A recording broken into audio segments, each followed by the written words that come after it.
Welcome, the Lord's chosen. Relax. If you were truly the villain, they wouldn't be this scared of losing you. That's the funny part, isn't it? The same people who claim to be all-powerful practitioners, the ones flexing candles, talismans, and secret rituals are suddenly shaking because you went quiet, healed a bit and started minding your business. No dramatic ceremony, no smoke, no Latin, just you choosing peace, and somehow it's reading in the spirit like you upgraded your spell book. Here's a wild fact to ground this. Psychologists have found that when someone loses control over a person they were used to manipulating, their brain literally processes it like a threat. Their body reacts as if their survival is on the line. They get anxious, obsessive, paranoid. Now imagine that same reaction in people who already believe they're working energy on you. Of course, it feels to them like you're casting something stronger. They're not used to you unplugging from their power grid, because that's what shifted. You didn't suddenly become some robe-wearing grand sorcerer in the night. You started doing things that are way more disruptive to fake spiritual power. You healed a wound instead of feeding it. You broke a pattern instead of repeating it. You stopped chasing their approval. You stopped oversharing. You stopped letting everybody read you like an open book. You became unpredictable. And for people who rely on energetic control, unpredictable feels like unnatural. So now they're whispering, your aura changed. Your energy is different. Something is backing you. No. You just stopped leaking your soul for free. What's really freaking them out is that their usual work isn't landing the same. The old emotional hooks don't bite. The guilt trips don't stick. The intimidation doesn't work. Spiritually, it feels to them like their signal isn't reaching you anymore. And instead of admitting they were feeding off your weakness, it's easier to say, they must be casting something stronger now. In this video, we're not romanticizing drama, glorifying darkness, or painting you as some untouchable, mystical god. We're going to strip all of that theater away and get brutally honest about what's actually happening when you, as a chosen one, start moving in a different kind of power, the kind that comes from alignment, responsibility, and a healed nervous system. We'll unpack why your silence, your boundaries, your inner work, and your refusal to play their game are showing up like upgraded spells in their world. By the end, you'll see that it's not that you're out here throwing stronger hexes. It's that you finally stepped into a frequency they can't control, can't predict, and definitely can't feed off anymore. And to people who were thriving off your confusion, that kind of freedom looks exactly like witchcraft. Number one, you're not casting spells. You're breaking agreements they depended on. People make it sound like there's some huge mystery behind why certain spiritual people are suddenly uncomfortable around you. But the truth is painfully simple. You stopped playing the role they designed for you. You were never just a friend, a partner, or a family member in their eyes. You were a role, the emotional punching bag, the backup plan, the one who always forgave, the one who always explained themselves, the one who took the blame so everyone else could feel clean. Those were unspoken agreements you didn't even know you signed. Every time you tolerated disrespect, every time you stayed quiet to keep the peace, every time you gave them another chance while betraying yourself, that was you unconsciously saying, yes, I accept this contract. That's the real magic they were relying on. Not candles, not herbs, not moon phases. Your cooperation. Then something shifted. You got tired. Your spirit got loud. Your body started reacting to what your mind kept trying to excuse. You couldn't swallow the same treatment anymore. You stopped answering certain calls. You stopped explaining your boundaries. You stopped overgiving. You said no, not with anger, but with finality. You walked out of conversations that used to leave you drained instead of staying to prove your point. From the outside, it doesn't look dramatic. Nothing really happened. But spiritually and psychologically, you just tore up the contract they'd built their little kingdom on. To them, it feels like an attack. They feel their influence slipping. They feel their control loosening. They feel their favorite version of you dying. So they reach for spiritual language. Your energy changed. You're different now. You must be working something. They call it spells because they don't want to admit the truth.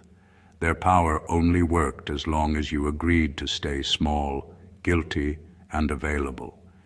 You're not suddenly dabbling in something dark. You're just not agreeing to be used anymore. And for people who depended on those old agreements to feel strong, your freedom is the scariest magic they've ever seen.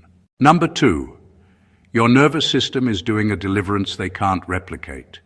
A lot of people think spiritual power is about who has the strongest prayer, the rarest herbs, or the longest fasting record. But the real shift happening in your life is way less dramatic and way more disruptive. You're learning how to calm your own nervous system. You're teaching your body that chaos is not normal anymore. That might sound simple, but for people who secretly feed off emotional storms, it feels like you just shut down their entire operation. You used to react to everything. One message, one rumor, one off comment, and your whole body would go into panic mode, heart racing, overthinking, replaying the situation in your head, sending long texts, trying to fix everybody's perception of you. That constant state of fight or flight made you easy to control. All anyone had to do was press one of your emotional buttons, and you'd dance. Now you're doing something that looks small but is spiritually loud. You pause. You take a breath. You don't respond right away. You let your body calm down before you choose your next move. You're learning to sit with uncomfortable feelings without immediately running to fix, explain, or defend. You're learning to walk away from conversations that spike your anxiety instead of staying just to prove you're not the problem. To them, that's a crisis, because their rituals, their manipulation, their guilt trips were built on one thing: your emotional reactivity. They needed you triggered. They needed you unstable. They needed you so overwhelmed that you'd accept any spiritual solution they offered, even if it kept you dependent on them. But now your body is learning that peace is safer than panic. That silence is safer than arguing. That distance is safer than constant drama. When your nervous system stops agreeing with chaos, a lot of spiritual nonsense stops working automatically. Their work doesn't land the same. The arguments don't hook you. The threats don't freeze you. Instead of spiraling, you rest. Instead of exploding, you go quiet. Instead of begging, you release. They look at all of this and say, "You've become spiritually dangerous." But what you're really doing is regulating. You're letting your body detox from years of fear and control. And that kind of internal deliverance can't be packaged, sold, or performed. They can't copy it, they can't rush it, and they definitely can't control someone whose calm is no longer for sale. Number 3, their rituals run on fear. Your power runs on responsibility. A lot of people calling themselves spiritual don't actually want real growth. They want shortcuts. They want to skip character and go straight to control. They want results without facing themselves. That's why so much of what passes as spiritual work is secretly built on fear. Fear of loss, fear of punishment, fear of being exposed, fear of being alone. Fear is the fuel that keeps their rituals running. You used to live on that fuel too. You were scared of saying no, scared of being misunderstood, scared of walking away from toxic love, fake friendship, or controlling mentors. So you went along. You over-explained. You begged. You adjusted your boundaries to keep the peace. You accepted things you knew were wrong because the fear of losing people felt heavier than the pain of staying. Then something inside you shifted. You got tired of constantly outsourcing your life to vibes, readings, and other people's discernment. You stopped asking, what are they saying about me in the spirit, and started asking, what am I allowing in my reality? That's responsibility. It's not glamorous. It doesn't get applause, but it's where true power begins. You started owning your patterns. You admitted hard truths. I ignored red flags. I stayed longer than I should have. I chose comfort over self-respect. That honesty is a kind of spiritual earthquake, because once you accept that you participated in your own oppression, you also realize you can participate in your own freedom. Now your focus isn't, what are they doing to me? But what am I agreeing to that keeps giving them access? That switch terrifies people who built their influence around your fear.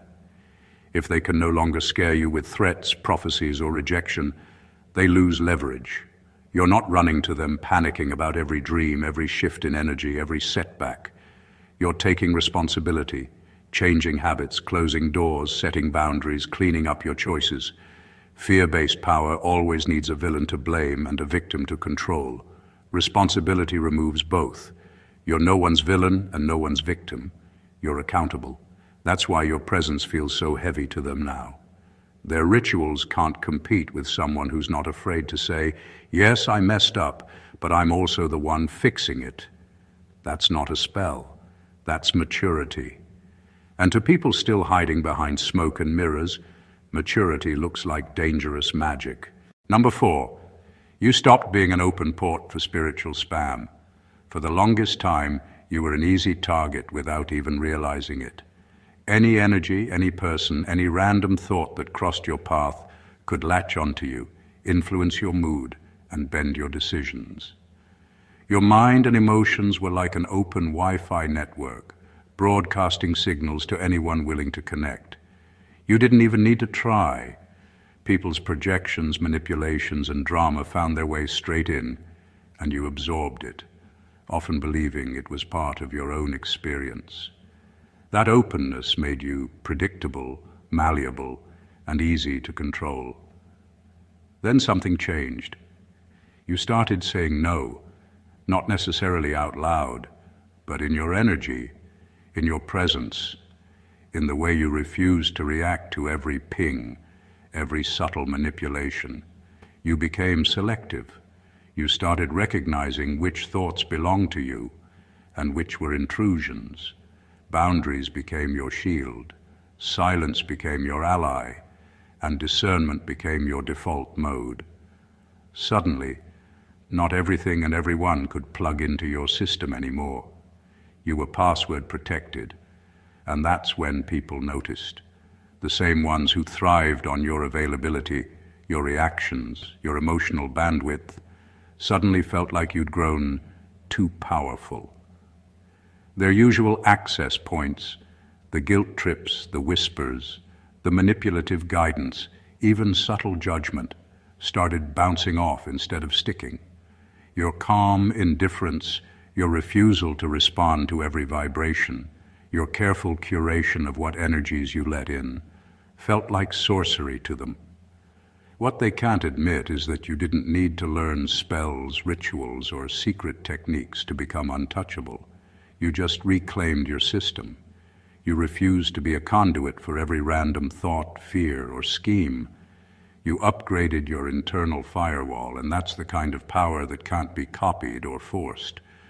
To anyone who relied on feeding off your open state, your boundaries feel like a supernatural act, and that's why you're suddenly too powerful in their eyes. Number 5, they're not afraid you'll curse them. They're afraid you'll expose the trick. People who hide behind spiritual power but operate from ego are not actually scared of you throwing something back at them.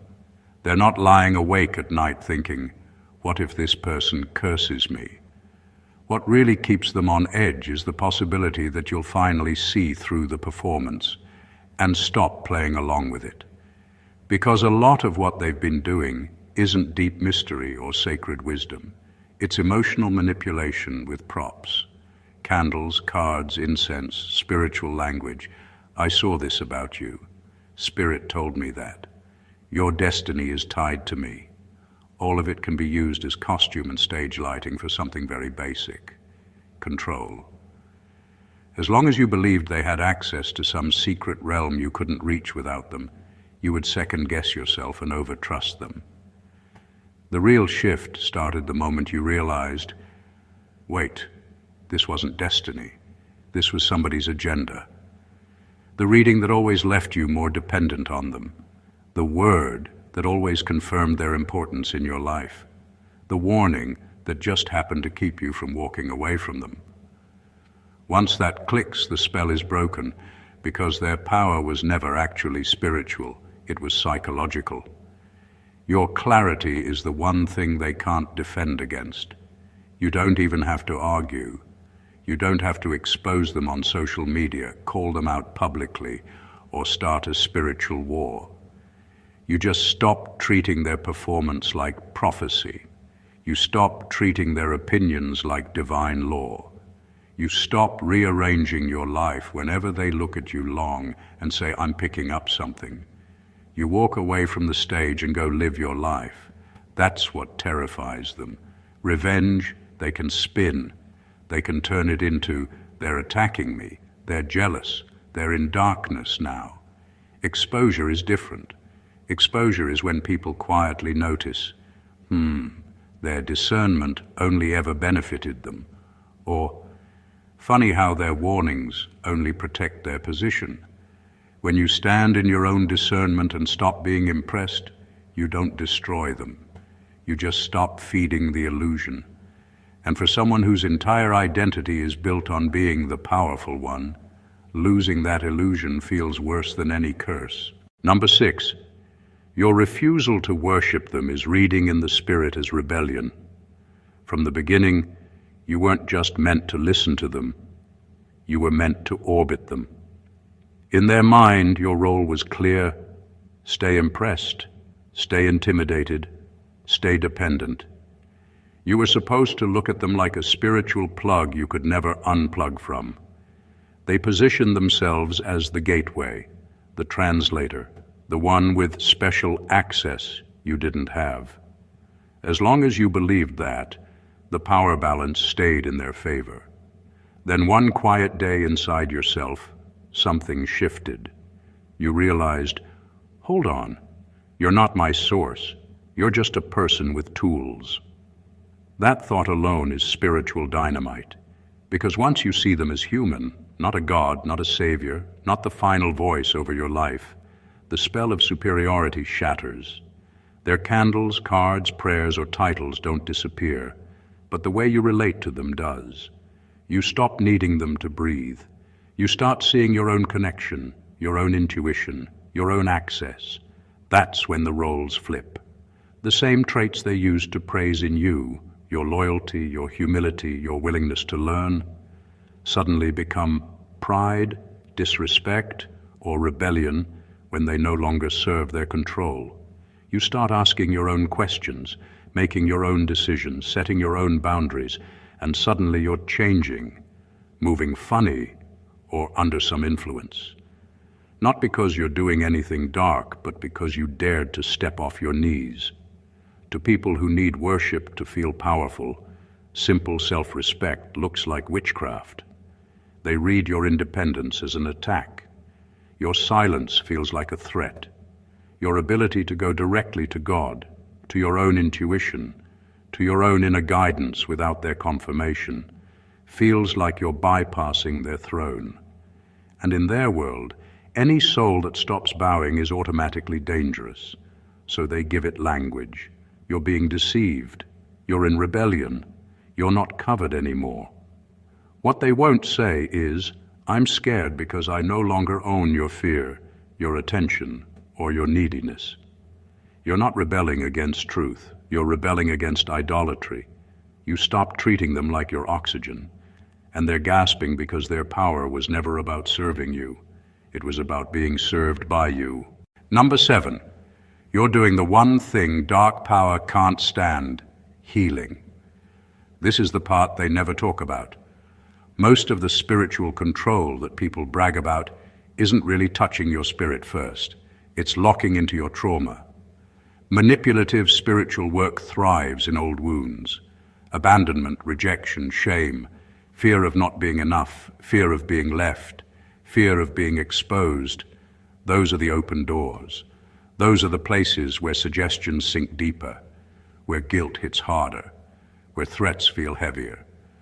For a long time, those wounds made you easy to manage.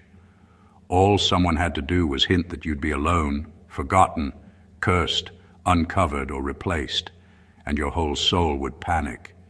You'd cling harder. You'd overgive.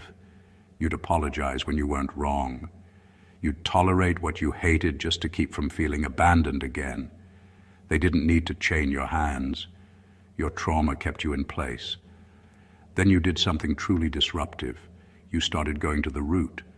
Instead of chasing constant breakthroughs that only lasted a week, you leaned into real healing. It might have been therapy. It might have been prayer. It might have been journaling, deep introspection, crying in private, facing memories you'd been running from, or doing shadow work and admitting things about yourself that made you uncomfortable.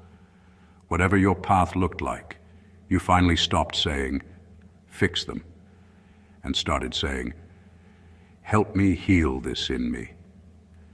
That's when everything began to change. Those old triggers began to soften. The panic that used to grab your chest when someone pulled away didn't feel as strong. The shame that used to make you fold and submit every time someone hinted that you were ungrateful or disobedient started losing its grip. Little by little, the hooks they used to keep you tied up had nowhere to land. The wound wasn't as open anymore. From their side, it looks like their work is backfiring. Suddenly, what used to send you into meltdown barely moves you.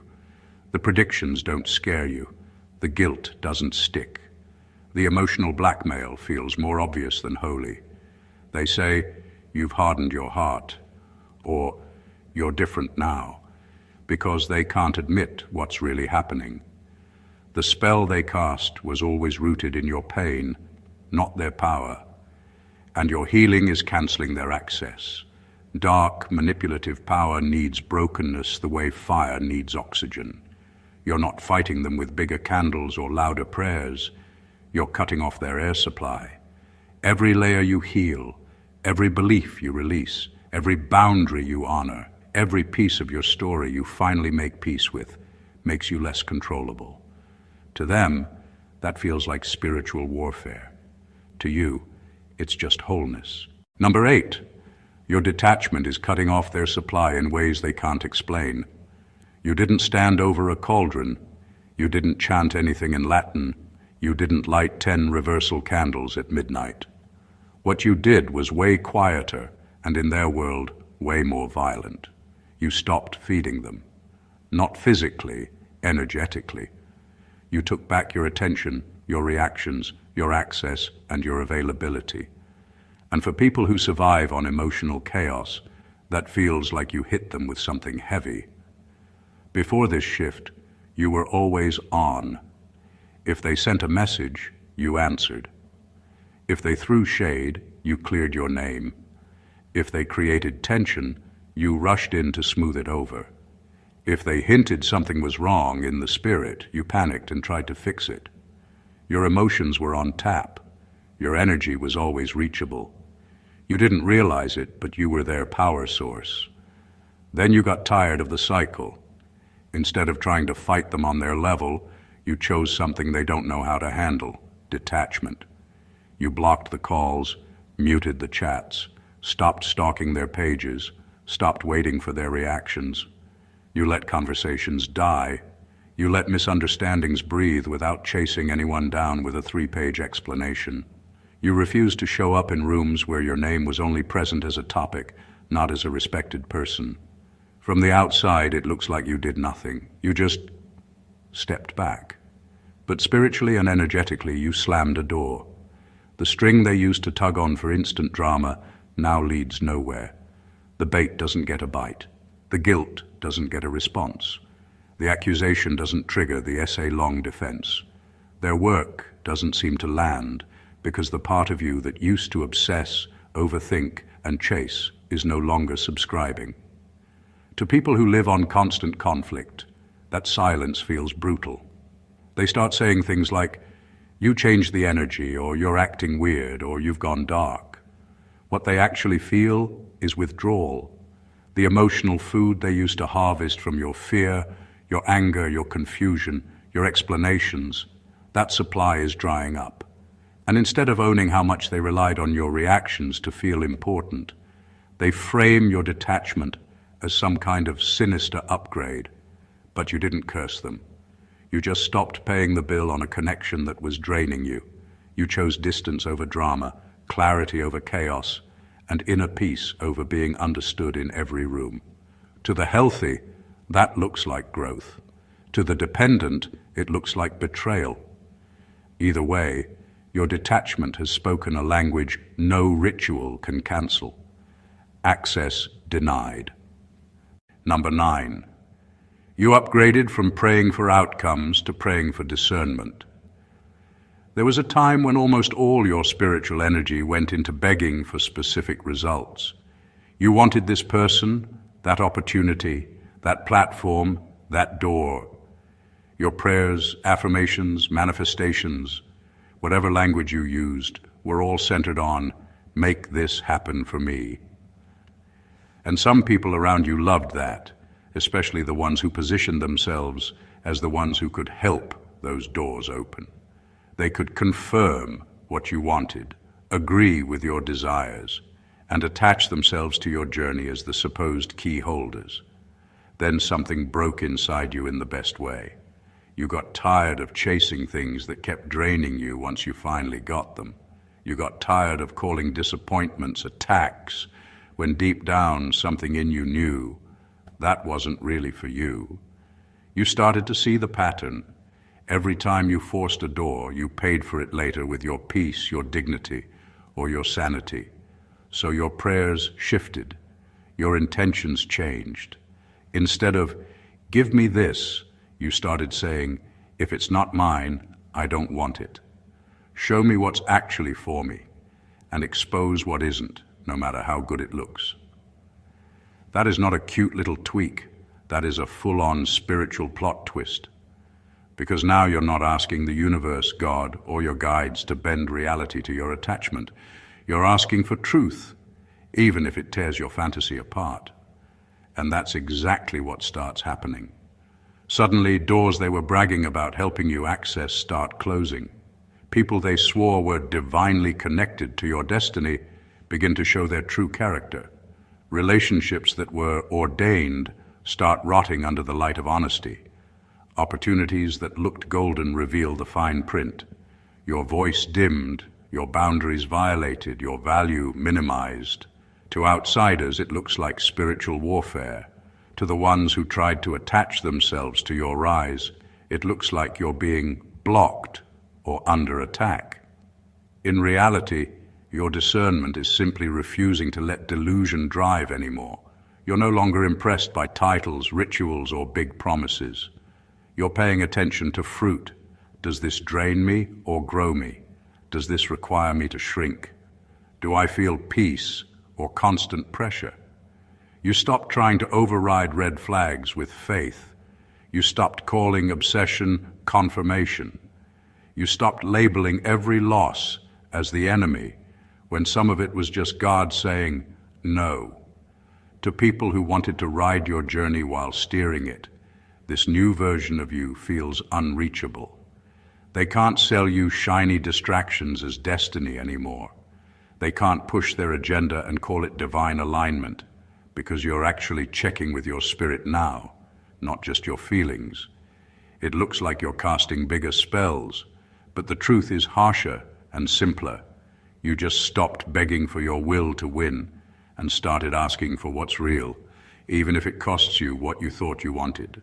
Number 10, you are no longer afraid to lose what was only staying because you were afraid. For years, fear shaped almost every choice you made. You held on to people, places, and opportunities that no longer served you, simply because letting go felt riskier than staying. You tolerated toxic relationships, exhausting friendships, and suffocating environments, not because you wanted them, but because the thought of starting over, being alone, or losing a familiar comfort was unbearable. Fear had you chained, and those chains kept you small, predictable, and easy to manage. Then something shifted. You realized that holding on out of fear was costing far more than letting go. Your peace, your sanity, and your integrity were being sacrificed at the altar of avoidance. So you began choosing differently. You started walking away from anything that didn't align with your values, that drained your energy, or that demanded your compliance. You stopped calculating every risk of loss and started calculating the cost of staying. That shift makes you unpredictable to anyone who thrived on your fear. They relied on the idea that they could manipulate your attachments to control you. Threaten to take something away, and you'd scramble to keep it.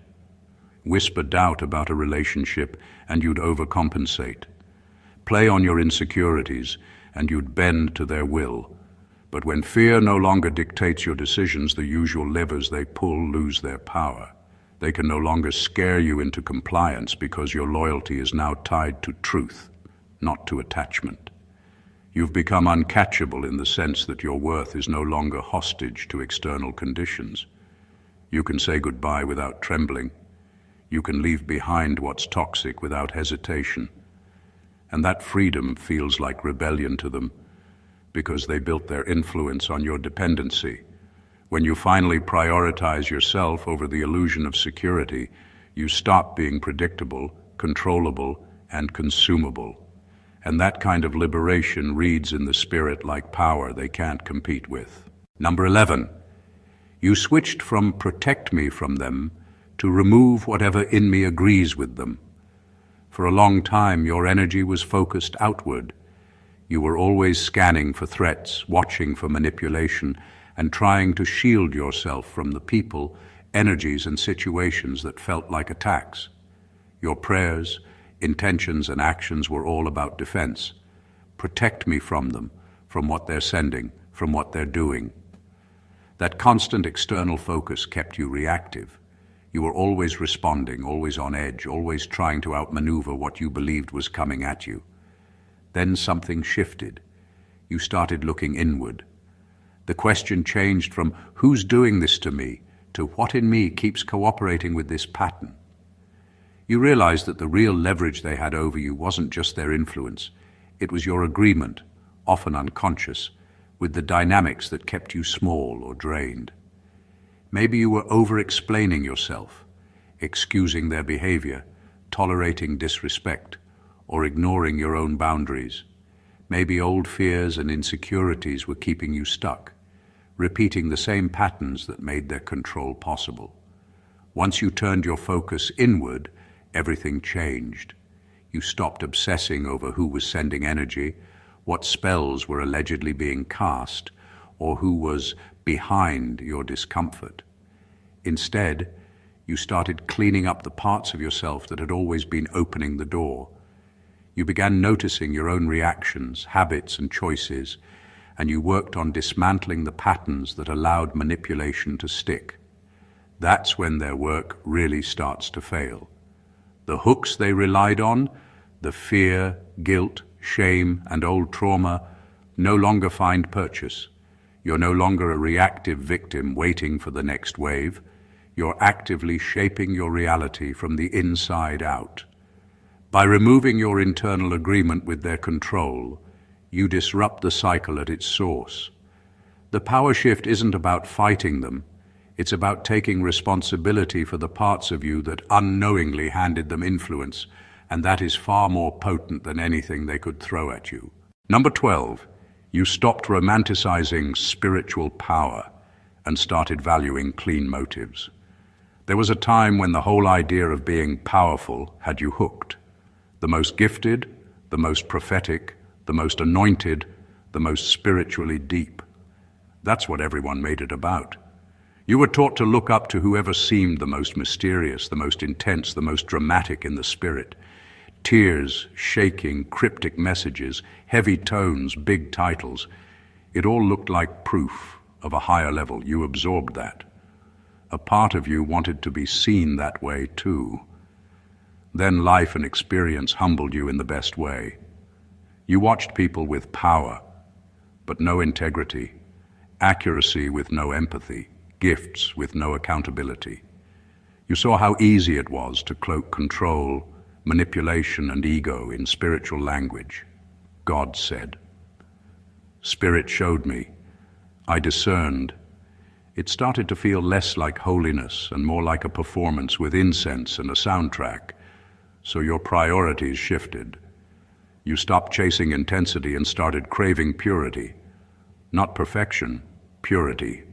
Clean motives, honest intentions, quiet alignment. You became less impressed by who could pull the loudest reaction and more impressed by who could apologize, who could tell the truth even if it cost them followers, who could say, "I don't know," instead of faking a revelation. You started asking yourself harder questions. Why do I want this platform? Why do I want them to listen to me? Why am I really drawn to this connection? And if the answer was ego, validation, or control, you started backing up. On the outside, that humility looks weak to egotistical practitioners. You're not trying to compete for spiritual spotlight, so they assume you're naive or less advanced. They misread your refusal to theatrically flex your insight as lack of depth. But that's exactly what makes your influence so hard to counter. You're not playing the same game. Your power stopped being about impressing people and started being about not deceiving them. That shift carries a different weight. Your words land deeper because you're not using them to manipulate. Your silence is cleaner because it's not about punishing, it's about protecting your peace. Your boundaries aren't revenge, they're clarity. When you speak, you're not trying to control anyone's choices. You're offering truth and letting them be free. That is terrifying to anyone whose ministry or practice depends on dependency. Clean motives are a spiritual force, all on their own. When your heart posture is, "I don't want to own you, I want you free," even if that freedom takes you away from me, you move in a realm they can't copy. They can mimic your language, your style, your topics, but they can't fake the energy of someone who has nothing hidden behind their help. People feel that. Over time, the theatrics get loud, but your steady, quiet authenticity starts exposing them without you even trying. You didn't stop being powerful. You just stopped needing it to be a show. And that's why the power you carry now is so unnerving to them. It's not built on hype, control, or image. It's built on clean motives. And no matter how dramatic someone's ritual looks, it will never outweigh a heart that's not secretly trying to own the people it claims to serve. Number 13. Your life is slowly becoming the evidence they can't manufacture. For a long time, they were the ones controlling the narrative. They knew how to stage deep moments, how to say the right words at the right time, how to create spiritual atmospheres that made everyone feel like something big was happening. They could orchestrate confirmations that lined up a little too perfectly, drop vague prophecies that always sounded on point, and create intense emotional highs that felt like encounters. It was a whole production, and you were cast as the one who was blessed to be in their presence. But productions don't last forever. Eventually the lights turn off, the incense clears, and life continues. And that's where the truth starts quietly separating itself from the show. Because what they can't manufacture is fruit over time. They can't fake a peace that follows you home when the room is empty. They can't fake the way you sleep better at night because you're no longer at war with yourself. They can't fake relationships that are actually healthy, mutual, and safe instead of codependent, controlling, or built on spiritual fear. They can't fake decisions that age well. Choices you look back on in 2, 3, 5 years and think, "I'm glad I did that," instead of, "Why did I let them talk me into that?" As you start healing, choosing better, setting boundaries, and aligning your life with what's real instead of what's theatrical, the results begin to show. You're not just talking differently, you're living differently. You're not constantly in crisis. You're not always in some urgent spiritual emergency.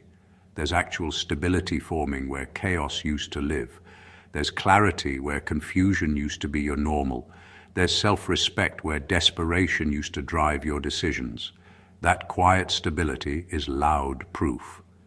Because while some people are still chasing the next deep moment, your life is becoming the sermon. They said you'd fall apart without their covering, but you're becoming calmer. They implied you'd lose direction without their voice, but your path is actually getting clearer. They warned that stepping away would destroy you, but somehow you're less scattered, less tormented, less exhausted than you've been in years.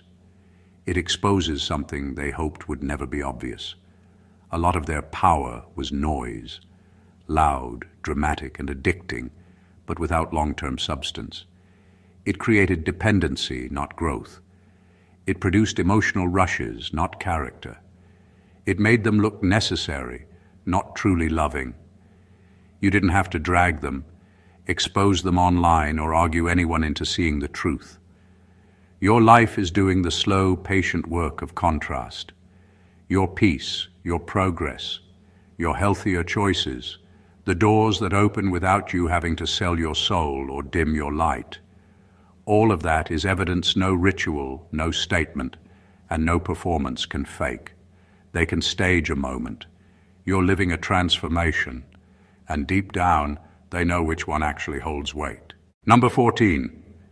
You are not more magical than them.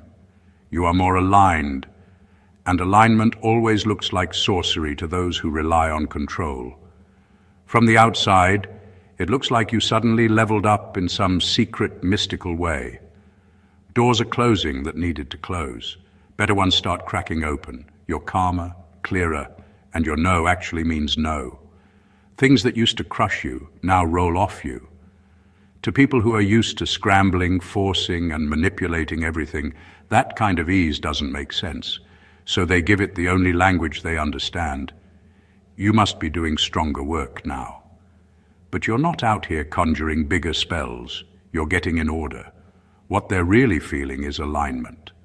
Little by little, your mind, your spirit, your choices, your boundaries, and your values started walking in the same direction. You're not saying one thing, believing another, and doing the opposite anymore. You're not asking for peace while entertaining chaos. You're not praying for clarity while staying in confusion for comfort. You're not talking about self-respect while allowing disrespect just because you're scared to be alone. That inner alignment quietly rearranges your whole life. You make different choices because you're not lying to yourself. You don't go where your spirit feels heavy just to keep a connection. You don't accept every offer just because it flatters your ego.